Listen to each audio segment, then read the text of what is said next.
नारद जी ने भगवान महादेव को पूछा, हे प्रभु, महाद्वादशी एकादशी का उत्तम व्रत कैसे किया जाता है? हे सर्वेश्वर, उसके व्रत से जो कुछ भी फल प्राप्त होते हैं उसे बताने की आप कृपा करें। भगवान शंकर जी कहने लगे कि हे नारद, यह एकादशी महान पुण्य फल को देने वाली है। श्रेष्ठ मुनियों को भी इसका अनुष्ठान करना चाहिए। शंकर जी बोले, कितना भी तपस्वी महात्मा क्यों न हो, उसकी तपस्या फलीभूत तभी हो सकती है जब वो एकादशी का व्रत करे। भगवान शंकर बोले, विशेष विशेष नक्षत्र योग होने पर यह तिथियां जया, विजया, जयंती तथा पापनाशनी के नाम से ये विख्यात हो जाती हैं।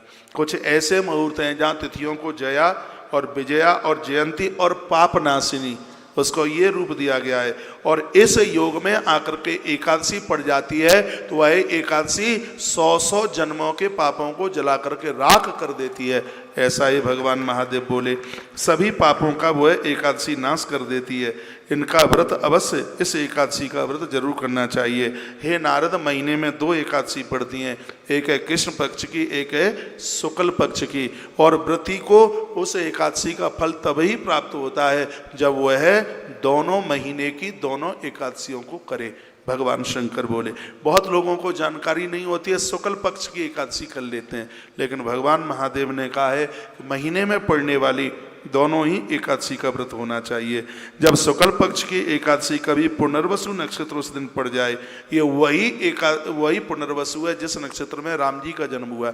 इसमें वर्णन किया गया कि शुक्ल पक्ष में यदि एकादशी के दिन पुनर्वसु नक्षत्र पड़ जाए तो हे नारद, वह एकादशी अपने आप में बहुत उत्तम मानी जाती है। श्रवण नक्षत्र पड़ जाता है तो ऑटोमेटिक एकादशी द्वादशी में मिली ही हुई होती है, और उस एकादशी की अपने आप में बहुत बड़ी महिमा हो जाती है।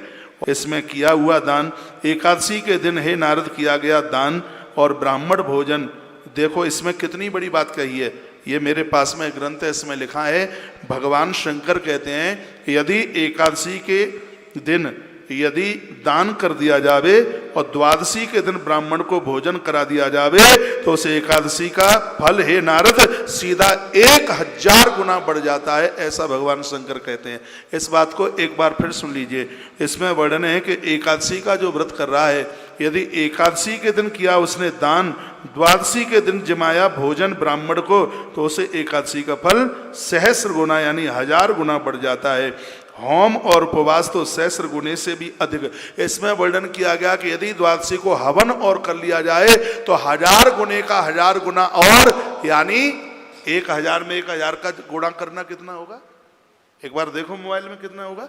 इसमें भगवान शंकर कहते हैं द्वादशी के दिन यदि उस दिन होम हवन, ये मुझे अभी तक पता नहीं था, आज पता लग रहा है, मुझे मालूम नहीं था इस बात का। तो भगवान की कृपा से भगवान कहते हैं, शंकर जी कहते हैं कि द्वादशी के दिन, जिस समय एकादशी का जिस दिन पारण होता है उस दिन यदि उसमें हवन यज्ञ और हो जाए तो 1000 का 1000 गुना उसका फल एकादशी का और प्राप्त हो जाता है। लाख के ऊपर चला जाएगा। हाँ हाँ 10 लाख। हाँ, तो 1000 इंटू 1000, एक एकादशी का फल 10 लाख गुना अपने आप में हो जाता है। तो कितनी अद्भुत महिमा बता दी गई है। जब शुक्ल पक्ष की द्वादशी को रोहिणी नक्षत्र हो तो वह तिथि जयंती कहलाती है, वह सभी पापों को हरने वाली होती है। उस तिथि को पूजित होने पर भगवान गोविंद निश्चयी मनुष्य के सभी पापों को धो डालते हैं। जब कभी शुक्ल पक्ष को द्वादशी को भुक नक्षत्र आ जाए तो वह बहुत ज़्यादा महापुण्यमयी हो जाती है।